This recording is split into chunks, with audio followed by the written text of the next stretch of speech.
Ladies and gentlemen, Yankees Fireside Chat.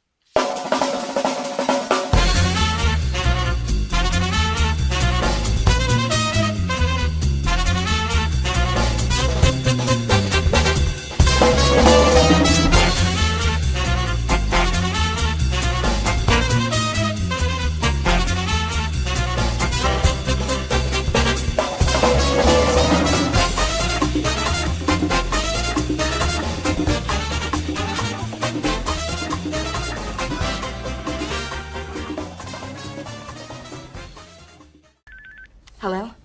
Tracy, it's Phil. Phil, where the hell are you guys? I'm freaking out. Yeah, listen. We fucked up.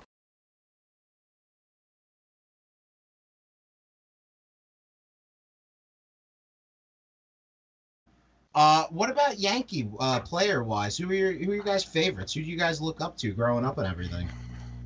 Okay, ladies first. No, you Growing up, yeah, I was yeah. Don Mattingly. I mean, I loved Don Mattingly. You know, I was sad because the year I was born, we lost to the Dodgers, and then we didn't win shit my entire childhood. So, you know, going to Yankee Stadium with my father, those were some of the best memories I have as a kid. But also, I mean, the Yankees were, you know, they were awful. They finished third place some years, and you know, it wasn't until I was in high school where they really started to turn around. And then I was a Posada guy. If you and want to go, my favorites from that era. Loved Andy Pettit. Heartbroken when he left. So excited when he came back. You know, big Pettit fan. Sarah won't tell you this. She used to be a Pirates fan because her dad was a Pirates fan. Before we got married, we had a talk, and part of our marriage was, look, hey, we're going to throw Pirate shit away. We're going to buy you Yankee stuff. This is That's bad funny. you know? At least the Pirates aren't a big rival, right? Yeah. No, they're not. You could root for both. Like it would have never worked. She would have hated life because we're going to watch every game. We're going to listen to John and Susan. We're going to travel to go to games. Like, But I love baseball, so it's fine. It's just very Switch knowledgeable. teams. Yes. No mansplaining here. She gets it. There you go. Hey, shout out to Don't Mansplain Baseball. Just got picked up. Love the Yes. panels are great. They really are. They have a great podcast, and they're great on the timeline. I gotta tell you, outside of Yankees Twitter, Braves Twitter, and Dodgers Twitter, a lot of cool people. Totally digging like the vibes I get from those people. Yeah, absolutely. Absolutely. There's some good people on the timeline, man. I have a question for y'all, both of you guys. So Yankees Twitter, who makes you laugh the most out of all of the Yankee Twitter universe people? Because there are some characters out there for sure. Laughs them. It just depends what you want to laugh at. If you want to watch people get body bagged, then JC and Frankie's Too Loud is, you know, just watch those guys. If you want, you know, funny stuff, I love Keith and Kyle from John Boy. They're great too. She Does It, fantastic account. Dana, you're into food and pot. You know, Dana Monks is one of those accounts. You know, guy's old enough to be my grandfather, and he's, you know, Cookie first. there's just, that's the thing. There's a lot of people are on that timeline. There's a lot of great ones. I just try to gravitate towards the great ones. You know, Stacy, Kate, like there's so many nice people that we've met. May? Yeah, people. Oh, you like May? Sarah likes. You know, John, you guys mentioned Nav Hazard. John, great dude. Nav's a solid dude. I talk to Nav every day, actually. Because he's also a Seahawks fan, so They're both of us. texting buddies. Yes. Like those ladies, like there's the Tina, Sally, like those Cheryl, like, you know what I mean? The diehard Yankee fans that are like, just remind me of my mom, and they're the nicest people in the world. And they're always, I mean, on there every day with great posts. So it's cool. Yankees Twitter's got a lot there for you. Totally. So tell me originally, like, what made you get into doing the YouTube videos? Like, the inspiration was just that you really like to cook, but like, was there like one moment that maybe you were like, all right, this is what I want to do, like, you know, with like feedback and stuff from like Yankees Twitter? I think I'd started working with somebody else when I first started with Twitter, trying to, you know, do some on the side to, you know, as a hobby. And it didn't work out at first. We went kind of with Chris Vitale at Ball 9. You know, and from there, we were brand new. We're only 3 months old. We're trying to figure out a way to get it out there. And we started cooking. because we're quarantined. I travel for work. I'm usually never home. I was home 5 and people, we love you. We love you. Now it's working, and people were like, "Nuh-uh, bring your wife back." It's like, you're all right, but if we want your wife there too. So then we were like, all right, we're a team. Everything we do moving forward, we'll do together. And we became, Michael and Mrs. T for, cooking videos, eating challenges, and everything else we put up there. And we have fun with it, man. I like eating. He likes cooking. It works. What's usually like, I know you take feedback from Twitter, but like, is there something, I know you talk about like calamari and stuff when you're looking for food, but like, what's usually the inspiration? Like, is it just hearing feedback from viewers, or is it more of like, usually sometimes you have something in mind? You want to go? Sometimes it's like just things that sound interesting or something we've always wanted to make, like the bao buns. We always wanted to make those, or that people suggest. We have a list of things that people have asked us to make. So yeah, we'll bookmark stuff. It just depends on kind of, it's a mix between what we want and what people ask us for. We're never going to run out of ideas. I probably have 50 bookmark tweets where people ask us to make them something. Oh, wow. I was going to say, what about this? Hear me out. My suggestion could suck, but each series the Yankees play a team, you could do a video almost like either with something unique from that stadium where you make it, or like maybe like if they're playing Baltimore, like you make crab cakes. What do you think of that idea? That's not a big idea. Go to Philly next week, we could do a cheesesteak. Yeah, I feel like oh my goodness, related. I love cheesesteaks. Tie it all in. I'm going to tell you right now, and this is why I don't do Italian food. I'm Italian, and people always say, like, why don't you do Italian food? Because anybody who's Italian will tell you that everybody's going to tell you your Italian food is wrong. Grandmother. I agree. So my meatballs, my gravy, my chicken parm, we eat that stuff all the time. We just never do a show because I don't want 100 comments, somebody tell me I make it wrong. It's mine. My Italian food, that's how I make it. And mine's the best. And every other person who watches it will tell you theirs is too, and I respect that. Listen, it was funny because I was talking. First of all, I do not have a good choice of food. I like Olive Garden. Let's just keep it at that. I can enjoy it. Okay, but category. I know, and I agree. And if you look back at our poll results, people voted for Olive Garden more than Arby's, and Poot doesn't want to reference that. But on another, news. It's fake news. That's not true. Listen, but it's we fake were news. talking. I want to recount. And listen, because Pat, I was talking to you about this. It's like Italian food is just so overdone. It really is. Like I'm just thinking, I can never have Italian food again, and I probably would be okay with that. Well, yeah, that's because like you and me grew up with it. All we ever ate was pasta. 4 gallons of gravy. I made 2 gallons of regular, tomato gravy, and I made 2 gallons of meat sauce just to put in the freezer so we have it. Nobody wants to see, because again, man, somebody else is gonna make it different. I'm not gonna change my recipe. It's how my mother taught me. Her mother taught me. It's how it works with Italian people. So we do everything but. What is your guys' favorite meal to cook together? Do you have a favorite? I mean, just depends. I think a lot of we do. We do tacos a lot. We do tacos a lot because there's a lot you could do with them. You can make 10 different tacos. Yeah. I like mojo pork. I like smoking something, and then turn it into a taco later, or finding some unique fish or shrimp or Fish. So we can always make a good sauce. So we like tacos.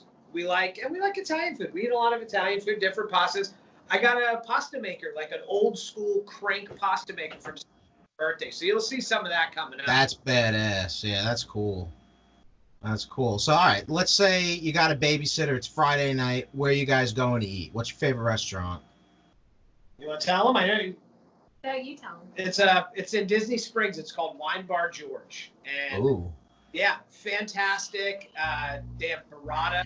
They love chasing burrata and finding the best burrata. Meat and cheese board. They do. If you ever been to Disney, they do like a Dole Whip spin, but it's like an adult one with alcohol, and it's oh my god, and it's just unreal. We just like to go there because then when you're done, you can walk around. You got the fireworks, and Sarah worked for them for a long time, so we go more than most. We go so much that our kids hate it. We wind up going with our. They're like, Disney again? No.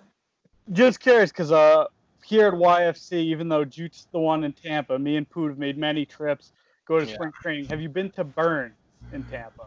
No. Oh. Oh, you gotta go. No, I think you should save your money, go back to Disney Springs, and enjoy yourself. Don't do it to yourself. He likes Jude, I think you should save your opinion and fuck off. You guys have to go. I mean, the level of foodie you two are, this place I think will blow your hair back. I mean, it's an experience. Is you're in Tampa? What's it called? Armature Works. That's my kind of place. You know, Armature Works is pretty good. Very food truck. yeah, food truck wise, and they have that ramen place inside of Armature Works is pretty dope. So we haven't been out, but we'll give Vernon a try. We'll let you know what you think. Yeah, I think that there's the dessert room. They have on the second floor. All right, they have their own floor for dessert. Yeah. You got to go to the second floor, and it's just insane. I'm just gonna list a couple of my favorites down there. Maybe you guys have tried them. Let me know what you think. Pollo Tropical, Capital Tacos, Mr. Empanada. Any of those? Anything? Yay or nay? Bradenton, and we only moved down here in November, and then the pandemic, so we're not as like food cultural as we need to be for the area because everything. Oh, those are I endorse those. I mean, I can endorse definitely Pollo Tropical and Capital Tacos. We're gonna make you text us a list, and we're just gonna do a list, which will tell you all the places that you asked us. Your guys' opinions I take very highly on things that I like, so I have to ask you guys. So you will get a list. Yeah, we take food serious. We take eating serious. You know. So you I can mentioned tell. you mentioned moving, to Bradenton only the past fall. You'd previously lived in Jersey still, or? No, man, I'm traveled. So we lived in Orlando before this. Oh wow. Yeah, so we didn't move from too far. But I mean, I went Jersey, Jersey, North Carolina for college, Arizona, Idaho, Texas, Florida. So I've been around. Damn. The food too is I've worked with so many people in so many different markets, that I like to mix things, two different styles and stuff. We like to cross over when we make food, Mexican and Asian, I think mix really well. It's underrated.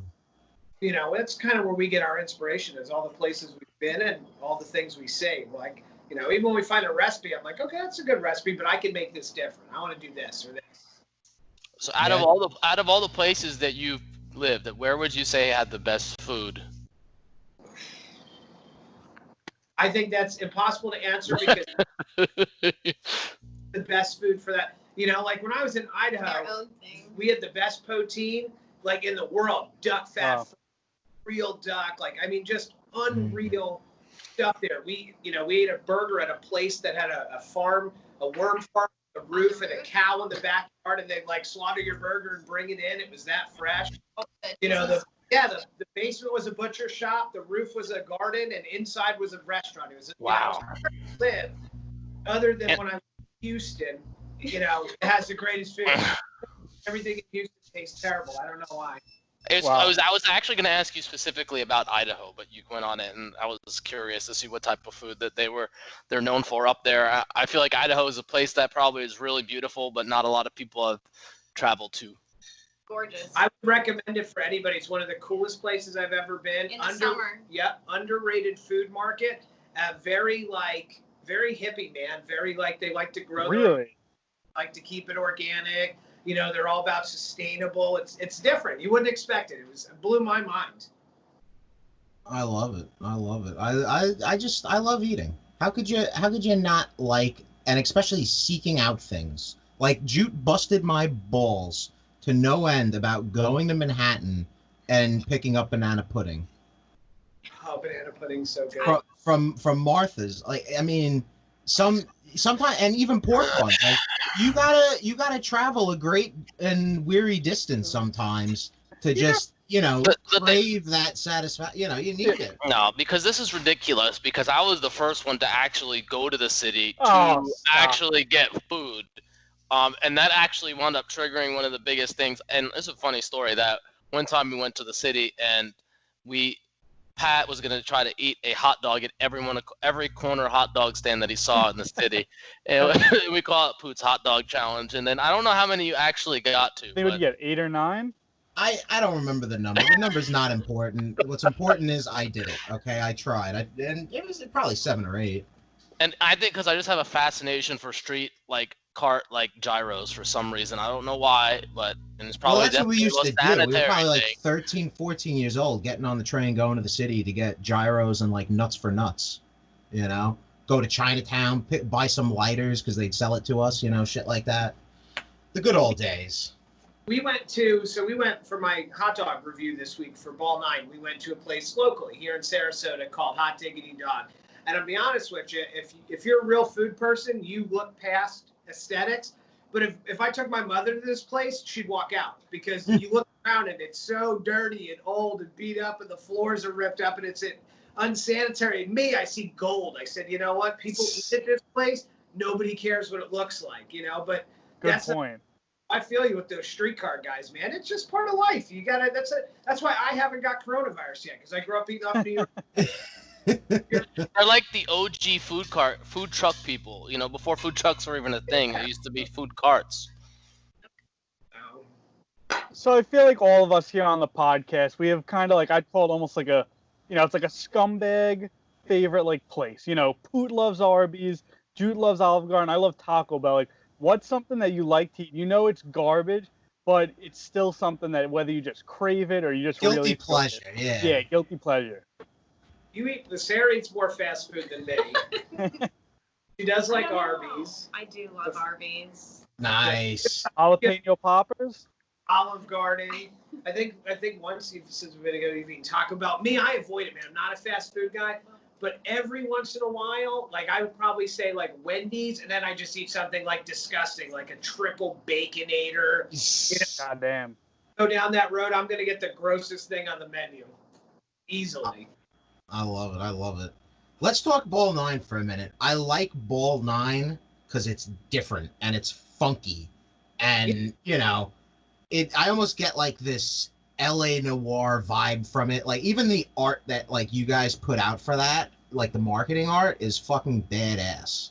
Talk to me about it. What, like, even Chris Vitale, like I feel like he's such an interesting cat. I feel like you two are kind of like the rock stars, you know, like of Yankees Twitter sometimes. Like, you know, you guys definitely smoked weed with Eddie Vedder or some shit. And Chris's lives intersected and we didn't know it, and then we met now and all these stories. I mean, we lived in the same places in Jersey, played baseball on the same dirt fields as kids. It just Wow. Like our stories cross like that. But Chris, you know, we're both food people. Chris was a chef, but he was an aging rock star, and I can't play anything, you know, or sing. You know, listen to his raspy voice. I can't sing either, but I could cook. So, you know, because of that. And you can dance. I've seen you dance in a few of those videos. No, I will. I don't know if I can, but I will. When Chris approached me, you know, it's hard to say no because he was so excited about it and I loved his vision. You know, he's so concerned about keeping history in the forefront. You know, the Negro Museum, you know, we've done work with that, trying to get Louis Tiante into the Hall of Fame, doing stuff like that. Now, you know, last couple weeks ago, we were with Jeff Fry and the She Gone movement because, you know, he's not a stats person. He's old school, you know, dirt dog baseball. You know, scouts need to see people play the game the way it's meant to be played, not just a spreadsheet. And I love all that stuff. So when Chris gave me the opportunity, man, I was on board, and you know, I worked my ass off for him because I think he's got something here, and I think it's going to take off. I mean, we're 3 months in, and we've had a lot of fun, and we've met a lot of people, and you know, I mean, again, it's working. So as long as people enjoy it, we're going to keep cranking out content. Chris is a good dude. Definitely think anyone listening, check out Ball 9. Really cool stuff. And just everything you could tell, you know, they take their time with it. Everything looks great. Like, we're the poorest, cheapest podcast in the world. We don't care how our shit looks, okay? We're like, you know, teenagers, messy bedroom. We, you know, shit all over the place. You saw how we set up that. You guys, though, very crisp, very clean. I think you guys are going to go far with that because it's just so different. And like you said, like, preserving history, talking about, like, the forgotten people, like, that's important shit. Yeah, oh, absolutely, man. You know, there's so many people doing today's game, and we want to make sure that the game that was, you know, some of the best baseball that's ever played is never forgotten. It's important to us. It's, you know, history, humor, and hot dogs. We're going to have fun while we do it. You know, I'm gonna eat stupid hot. I mean, again, it's whether it's peanut butter jelly or Nerds and Cotton Candy. You know, it gets people to the website. You'll see it go down this gullet. Love it, love it. All right, let's round this out with one final question around the horn. I want everybody's answer on this. You're stuck on an island. You can message 2 people from Yankees Twitter for supplies. Who are you messaging? Not to save you, for supplies. Who's giving you the best supplies? We put way more time to this than probably anybody else would. We had a strategic plan, and we 2 people. Yes. One of them's John. Nav Hazard, that dude is camping. He is like wilderness. You know what I mean? I'm none of that things. I sleep. You know, if I'm sleeping in the hotel down the road. Like I'm not. You know, I have no skills to survive.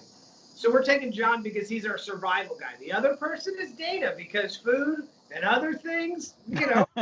But we want Dana there because we know we're going to be all right. Dana will keep us busy and entertained, and, you know, we won't have too much to care about. So we picked Dana and we picked Nav.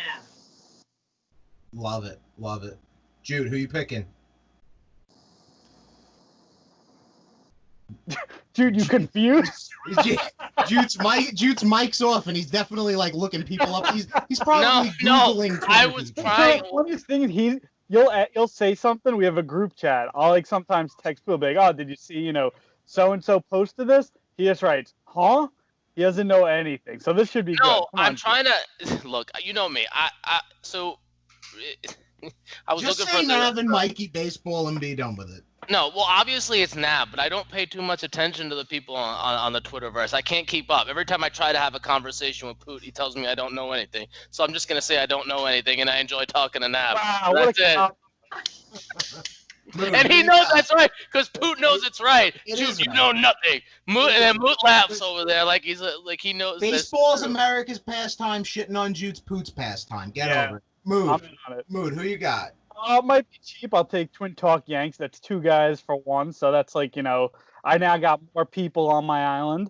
And then I'll take Rob Carbone. That's a solid choice too. Yeah. Rob. Actually, you know what? I'm gonna go with and I'm gonna say this just because there's a love-hate relationship out there. And I don't, you know, Devil and I both know that it's gonna come down to once again us talking again. But I don't know if you guys had an opportunity to check out his stuff, but Devil and the Gent's pretty cool as well. Who is it? Devil and the Gent? I'll have to look, man. Probably. I follow just about anybody. You know, that's the thing with Twitter is I want everybody to be successful, and I think it's weird because not everybody works like that. Like there are people Definitely on there literally not like your shit just to be an asshole because they don't want you to be successful. But I'm one of those people. Every person who likes my stuff, I thank. Every person who talks to me, I talk to. Try to tag everybody. I want everybody. I want you guys to be successful. You know, anybody who's trying to do something deserves everybody else to get behind them. If you don't have that attitude, I hate that energy, man. I love it. Yeah, I'm all about that. You gotta care for everybody. Everybody deserves a slice of the pie, you know. And just shitting on people for no reason. It's fucking high school. We're not in high school anymore. I have gray hairs. You know, I don't like to say it, but I'm getting older. I don't have time for that shit. Now it's got a gray beard.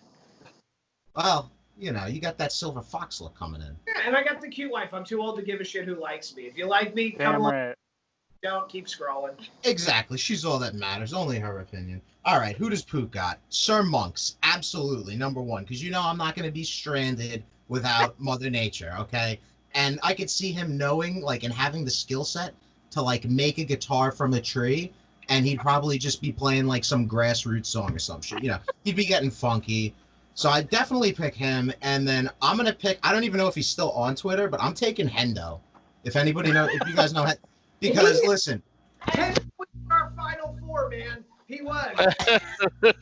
and here is why. Because I'm a wimpy liberal, and I'm gonna need him to protect me from whatever goes bump in the night.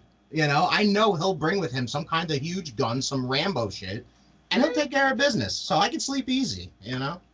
And he won't. You'll wake up in the morning and he'll be standing over you in an AK-47, like, "Good sleep, wimp. Get up." He almost reminds me of Red Foreman, except like a jacked Red Foreman, you know, like. Oh. So funny. Yeah. All right. So there we go. That's everybody's picks. Everybody's getting good supplies. Thank you guys so much for coming on and putting up with like our technical difficulties in the beginning. Thanks for having us. We had a lot of fun. Well, anytime. Yeah, definitely want you guys to come back. We always like having people come back. It's almost like a, Maury, where are they now? We love doing that. Under far better circumstances. Steak this week. Fireside Yankees cheesesteak coming your way this week. Let's go. Yes. I like it. You guys made pork buns for us, and now you're making us cheesesteaks. Yeah, we're playing Philly. We need a cheesesteak. I like it. I Thank love you it. for joining Welfare, Yankees podcast right here. Wow, that's the level that we're at. We're on welfare. Yeah. All righty. Well, for Jute, Moot, Mr. and Mrs. Torres, this is Poot, and the Yankees Fireside chat is out. Yeah, I 100% agree. Some few hitters that were hot this weekend was Giancarlo. I want to say LeMahieu was hot, but he was getting hits. There were some ice cubes thrown in there. Gary Sanchez, ice cube. Luke Voigt until the last game was an ice cube, and so was Gleyber Torres. But right now, the only two hitters really left in that ice cube club are Gardner, Sanchez, and Hicks. But I'll tell you, I think the Yankees fans got lucky yesterday. I feel like this whole positive emotion is just because we won yesterday. Is the Ice Cube Club the new Wilton Die Club? I don't know. I got a lot of clubs going on. Wilton Yeah, Die, Ice honestly, Cube Club. Ice Cube Club sounds like a good thing on a 95-degree day in New York. Not when you're playing Yeah, baseball, hot as Gary balls. Sanchez. He looked terrible over this weekend. Also with his shaky defense yesterday, missing that ball. But